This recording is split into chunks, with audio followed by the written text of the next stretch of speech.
Alright, filming this back-to-back with my video I just did on the State of Play, and I know that video was a little more low energy, but don't you worry, this video is going to be a lot more fun than that. Welcome back to I Want to Talk About, the series where I take a topic, I sit on camera, and I blabber about it. And it's the next video in the series within a series. You see the title. Today I want to talk about my favorite games of 2006. You kind of know how the series works at this point, but in case you don't, in these videos I talk about the specific year in gaming, what the landscape of gaming looked like at the time.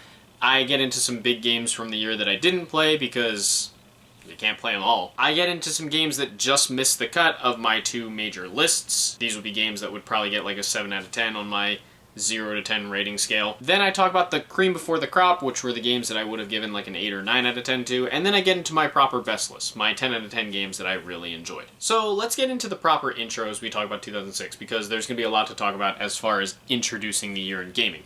2006 was actually a bit of a lighter year in terms of the sheer number of games that we're going to be talking about, but it was a year that still had plenty of excitement just in the world of gaming. I know I usually start with PlayStation, then talk about Nintendo, then talk about Xbox, but I feel like this time I'm going to start with talking about Xbox just because it feels a little more fitting. In 2006, the Xbox 360 had its first full year on the market. And I know I talked in my last video about how the 360 did really well for Microsoft and it would eventually help them turn the corner into profitability, but it did actually have a pretty slow year in 2006. I know that Microsoft was still posting losses financially on the Xbox division and things like that, and I think it does help that maybe until the very, very end of the year, there really weren't that many big worthwhile exclusives on the 360, and it seems that combined with the Red Ring of Death debacle, that kind of took the wind out of the system's sails a little bit. But don't worry, we'll talk more positively about the Xbox 360 in the future, and there's going to be plenty more games on the 360 that we will talk about. On the Sony front though, it was a pretty wild year of both extreme highs and extreme lows. First and foremost, would you believe that the PS2 was still selling at a very good rate? Obviously not quite at the level of 2005, but nevertheless still very impressively. Even with the knowledge of another system being on the way, people were still buying PS2s in droves. And they would continue to buy PS2s in droves. This might be one of the last videos where I properly mention the PS2,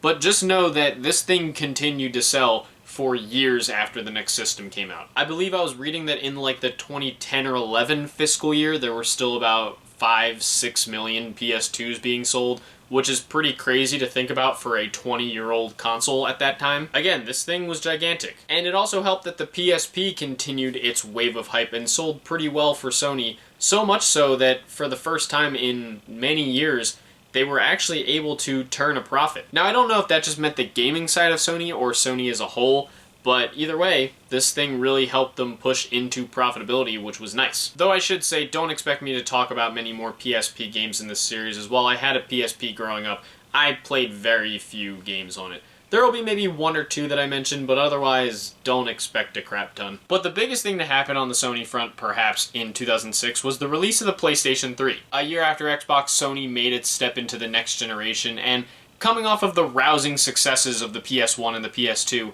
and the early success of the PSP as well, Sony was in a position where it felt like they could do no wrong. Except they did do wrong in the early portion of the system's life. It seems like coming into this thing, Sony was a bit high on its own supply, and as a result they made a lot of strange mistakes and a lot of weird statements as well that made them come across very pretentious. I believe it was Ken Kutaragi who had said at one point that even without games, the PS3 would be able to sell like 5 million units in the holiday season, which I think it sold less than 2 million, so how about that? And I believe he also said something to the effect of that he wanted people to want a PS3 so badly that they would take extra hours at their job to make enough money to buy one. Yeah.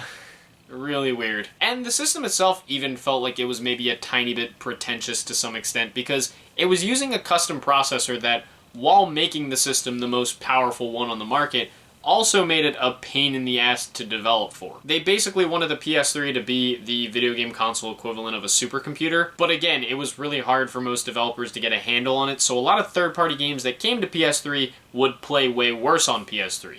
And it's actually because of that that PS3 games are not available on PS Plus right now, at least outside of being cloud versions, because they're a bitch and a half to emulate. I think it was only just like 2 or 3 years ago that an actual functional PS3 emulator even got online. Like, this thing was made with some really weird out there space tech almost. And the cell processor and the use of it and attempt to turn the PS3 into a supercomputer basically led to the system being incredibly expensive, which was a big centerpiece of one of Sony's most bizarre E3 showings. And keep in mind, they once had part of E3 in a tent. That was in 2018, but in 2006, they went on stage at E3 and told people that the PS3 was going to be $599 US. Yeah. Wow. Also, like how the Xbox had the red ring of death, the PS3 had the yellow light of death, but just in my own personal experience, I think yellow light of death was worse than red ring of death. My 360 back in the day would get red ring of death quite a few times, but I could unplug it or take the hard drive out or whatever, and it would work just fine afterwards. PS3 though, once my PS3 got the yellow light of death, that shit was dead. I went through 3 fat PS3s before I said, you know what, I need to get a slim one so that I can actually play a PS3 that won't overheat. I had to sacrifice PS2 backward compatibility for it, but hey, at least my PS3 is still sitting here in my room right now. But as a result of all these problems, sales were very slow at the start, and Sony would lose its foothold that it once had in the console market. The PlayStation brand that at one point had been uncontested was suddenly losing a lot of ground. Over time, they would rebuild those bridges, and the PS3 did even end up surpassing the Xbox 360 in sales, but it took quite a bit to do it. Though I'll personally say I think the PS3 actually had a lot going for it. Those early models, like I said, were backward compatible with PS1 and 2 games, which is pretty awesome, especially given the current PlayStations are not backwards compatible. And not only did the PS3, in my opinion, have a pretty fantastic first-party lineup, but it also had what I think was Sony's last truly diverse first-party lineup. I think some of the games that came to the PS3 would plant the seeds for Sony's first-party approach on the PS4 and 5, and we'll get to that when we get to it, but there were still enough creative and diverse exclusives to stand out. Though we're not going to be talking about any PS3 games in this video. I'm sorry, but the launch lineup for the PS3 was pretty rough. Again, Sony has had a lot of really rough launch lineups for their consoles before, and the PS3, in my opinion, was really no different. So yeah, it was a wild year, but if one company had a really good year, it was Nintendo. I mean, sure, the GameCube barely moved an inch off of shelves, but I mean, it was in its last year. Could you blame it? Plus, did you see how well the DS was doing? This thing just wouldn't stop selling in 2006. And while we probably won't talk about a ton of DS games in this video, or in future videos for that matter, there was so much momentum coming into the year with the DS, and there was so much casual appeal to it that it was basically flying off of store shelves. So much so that I didn't mention this in the 2005 video, so pardon me for kind of adding a bit of an addendum. But 2005 saw Nintendo release the Game Boy Micro, which was basically the last proper Game Boy product that they ever released, and it didn't really sell well. And part of the reason it probably wasn't selling well was because while Nintendo wanted the Game Boy Advance to be like a third pillar between the GameCube and the DS, this thing just blew everything out of the water, and in and of itself effectively ended the Game Boy line. The DS line became the new big thing, and yeah, this thing was a huge cultural touchstone. And that wasn't the only thing Nintendo had flying off of store shelves in 2006, because 2006 also saw the release of the Nintendo Wii. Previously, when I mentioned this in other videos before, it was known as the Revolution, but they changed the name to the Wii, which people hated because they thought it sounded stupid. Reggie even made a joke about that at E3, where he thanked all the people for sending such kind letters about the Wii's name change. All two. But either way, yes, this was Nintendo's ambitious 7th generation console that had motion-controlled gameplay, which was a totally new thing at the time that was barely being done. And it continued in their approach of trying to bring gaming to as many people as possible. They started to talk about the blue ocean strategy that they were going toward, where they basically were kind of in a different but equal position with Xbox and PlayStation, where they were kind of not competing with them in the same way that they were competing. They weren't competing for power, they were just kind of competing for an audience. And they were targeting as broad an audience as possible. And the Wii had a simple concept to it with the Wii Remote Controller that was super intuitive and unique. And like the DS, something people didn't think would catch on. Again, people probably looked at this thing and were like, motion controls? What? Are you kidding me? Hell no. And again, it's like Nintendo to put out something that people think is going to fail. And again, it didn't help that people saw the name Wii as something very juvenile. Even if it communicated the concept of the console well, it just seemed a little silly. And Nintendo did a great job marketing it and helping everyone understand its concepts very easily, and combining that with the fact that it was a very affordable console at the time, being about $249 in the US market, it led to this thing becoming a massive hit. I mean, this thing was absolutely flying off of store shelves. This is another you had to be there moment, but man, finding a Wii back in the late 2000s was almost like the equivalent of finding sunken treasure, because everybody wanted one. And I mean, yeah, this thing was shunned a bit by core gamers for basically being the system for your grandma. It was the only system of that era that wasn't capable of HD visuals, which actually led to one noteworthy description where someone said that the Wii was basically two GameCubes duct taped together. And the online was utterly bare bones. Classic Nintendo. But the sheer amount of fun games for all audiences meant it was constantly in demand. And I personally would still put a lot of respect on the Wii. For the fact that A, thanks to the Wii Shop channel and Virtual Console as well as GameCube backward compatibility, it could play games from all Nintendo generations and even games from the Sega Genesis, TurboGrafx-16, Commodore 64, many other systems. And I'd also give it credit for the fact that I think it had a truly incredible, very underrated lineup of fantastic first-party titles. I mean, sure, criticize it for the third-party shovelware all you want, but hey, the Wii was the generation where I truly became a Nintendo fan, so I feel like I'll always have the Wii to thank for that. As far as third-party stuff, because I talk about that there's not really much on that front outside of Atari selling off its game development studios because it was moving more toward manufacturing the flashback consoles. But one thing that I saw on the Wikipedia page that I think was worth mentioning, and this is a slightly different gaming-related thing that happened in 2006, was the formation of Screw Attack. Again, by this point, YouTube was starting to become a bit of a big thing, and content creation was starting to become, like, kind of a noteworthy thing to it, and Screw Attack became this incredibly popular gaming site that I believe also ran its own YouTube channel, of course, and it was around for a very long time. Obviously, it hosted the ever-popular Death Battle series, and even at a point hosted the Angry Video Game Nerd. I know that AVGN kind of predates 2006, so I'm a little late to talk about it, but I feel like I want to kind of encompass different elements of gaming beyond just the games, and in the content creation sphere, even as someone who didn't really grow up watching AVGN and still hasn't watched him a ton, I feel like a guy like James Rolfe has to be shouted out in a series like this.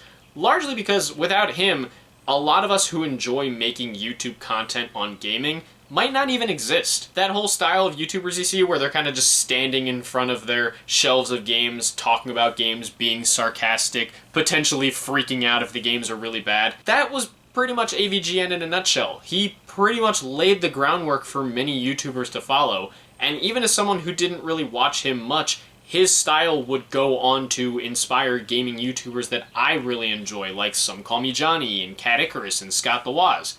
The latter of whom I actually have a poster of in my room. Here, come take a look. Right here. I got it framed because he and the crew signed it, so that's obviously really special. I didn't want to just tape it to the wall. Also, James Rolfe is from the same city as me, and we both graduated from the same college.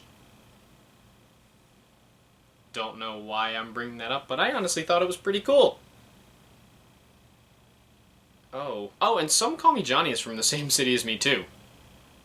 Wow, do all the cool gaming content creators just happen to be from here? Okay, anyway, I spent a lot of time on the intro, and I've got a few games to talk about here. Not a crazy amount. It's a much lighter amount, like I said, but there are some notable games from 2006 worth mentioning, including some snubs, some big games that I didn't get to play. The notable ones that I found were games like Gears of War, which I tried to play this in its remastered version, but I just couldn't get into it.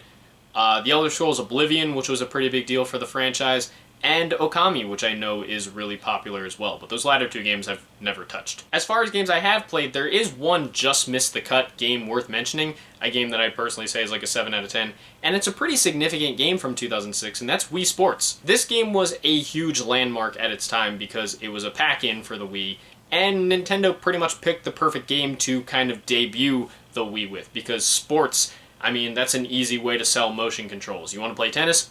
There you go. You want to play baseball? There you go. It was a pretty perfect showcase of the Wii's controls, and it was super significant at the time. Though, I think the reason my rating is just not higher is because, given that it was a pack-in game, there was very little content, so just made it a little less exciting to play. Nevertheless, still a good game. Still a game that I think is very fun to play, even if it might not quite have as much shelf life anymore. But anyway, we're now on to the cream before the crop, though it turns out there's only one game that I have here in the cream before the crop. Pretty wild to think, but yes, only one game that got an 8 or 9 out of 10 for me in 2006, and that's Guitar Hero 2. I told you we were going to talk about this series in the future. Technically, I could have waited to talk about this until 2007 because my most recent experience with the game was with the Xbox 360 version, which I couldn't find a good picture for, so here's the box. I'm sorry that you got to see the GameStop used sticker there, but yeah, this is the version that I have more experience with, but it's really not that different from the PS2 version other than that it has some new songs and it also has DLC. Oh, and while I didn't get this with Guitar Hero 2 because I got it separately, I still have the Explorer guitar that came with Guitar Hero 2. I mean, this is a different version, you could tell by the Gibson logo here.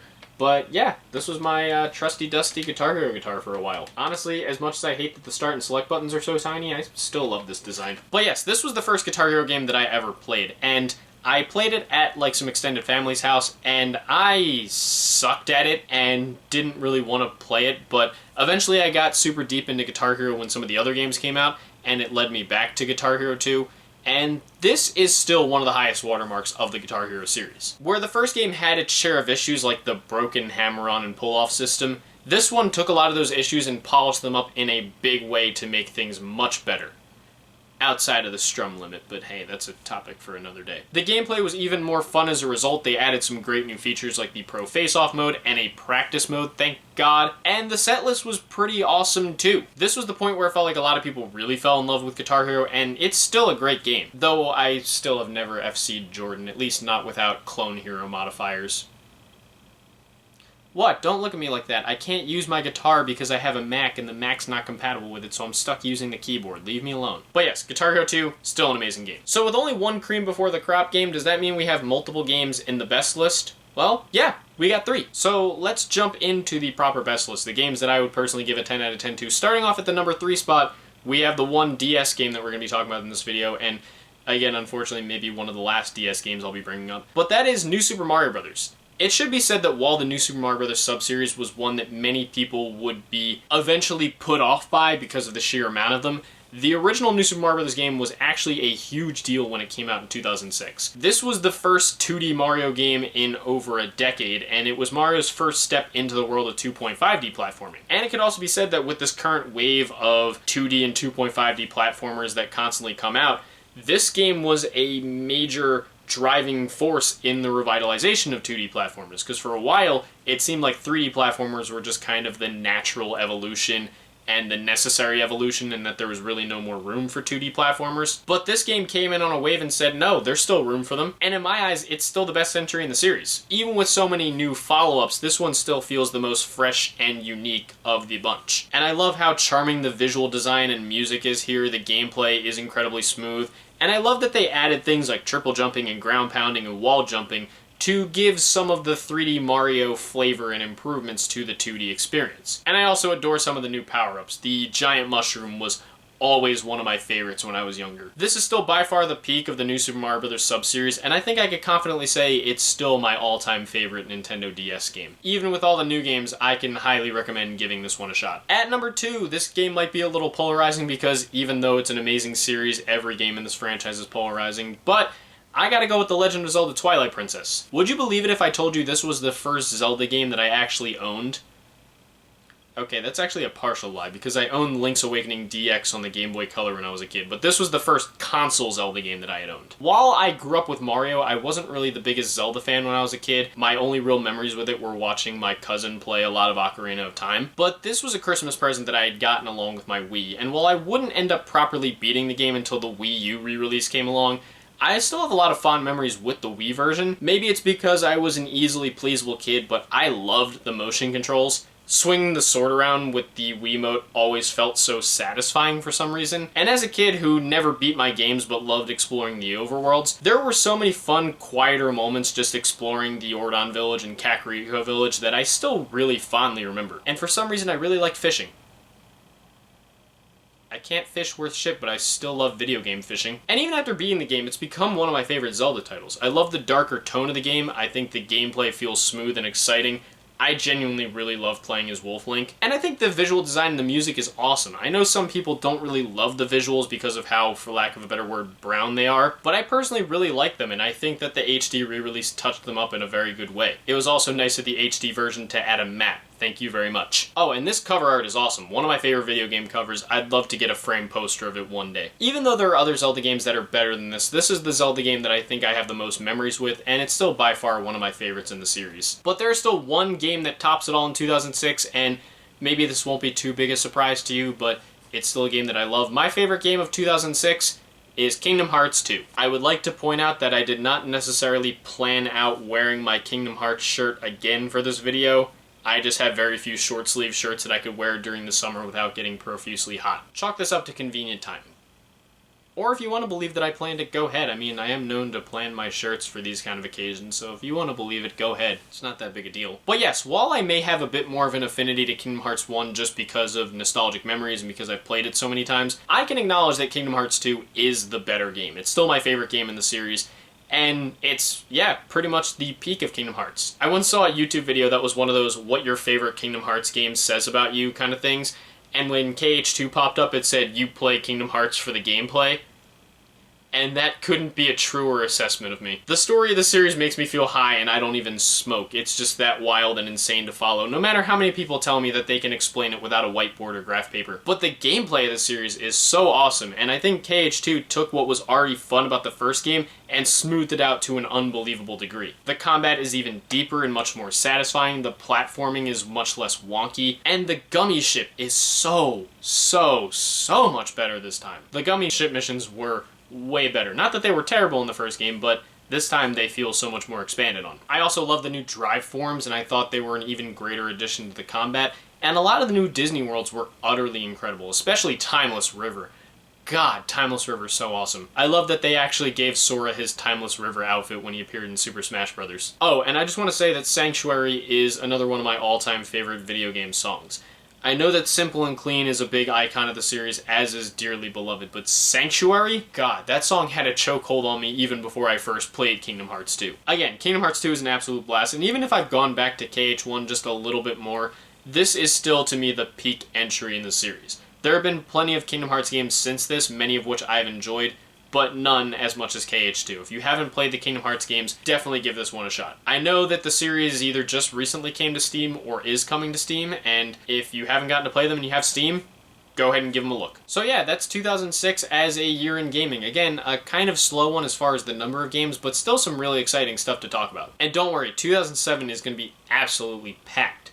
I will probably not have as long an intro in that one as I did this one, but yeah, that's going to be a lot of fun to talk about. As always, these are all just my opinions. What did you think of 2006 as a year in gaming? What are some of your favorite games? What are some games I totally didn't mention that you really enjoyed? What are some of your fondest memories with the PS3 or the Wii? And as always, I like to ask a question at the end of the videos, and I was saving this one from the last video because I talked about the Xbox 360 and I said that I'd have a 360 related question in this video. But since I talked a lot about 7th generation consoles here with the PS3 and Wii, what was your 7th generation console as a kid? Were you Team 360? Were you Team PS3? Or were you like me? Were you the one kid who was playing on the Wii and everyone was like, what the hell, the Wii? I mean, granted, I had the 360, PS3, and Wii, but again, most of my playtime came on the Wii. But what was your 7th gen console of choice? Whatever your thoughts, opinions, and experiences are, leave them down in the comments below. Let's keep this civil and have some fun as we like to do. If you guys want to hit like and subscribe and support some of my other ventures that I have linked in the description, thank you. If not, it's no big deal. I totally understand. And yeah, like I said, next video is probably going to end up being on 2007, unless there's some other gaming showcase that pops up. That video, though, will probably be out before like the big Xbox show, which I will have a video on when the show happens. Same thing with Nintendo's eventual Direct that they're going to hold this month. But otherwise, I think next week's video, when I do film it, is just going to be 2007. If I do film it next week. Regardless, that's next up. And that's going to be a fun video because 2007 was a really fun year with a lot of big games that I'm very excited to talk about. So stay tuned for that, but until next time, my camera's battery is pretty low and the Phillies game just started and they are really loud that you can hear them from my room, so I gotta wrap this up before things happen that make it really loud and you end up hearing loud things. Actually, I don't know if you'd actually hear it from my room, but still, stay tuned for the next video, but until next time, thank you guys for watching, I hope you enjoyed, and I will see you in the next video. Peace.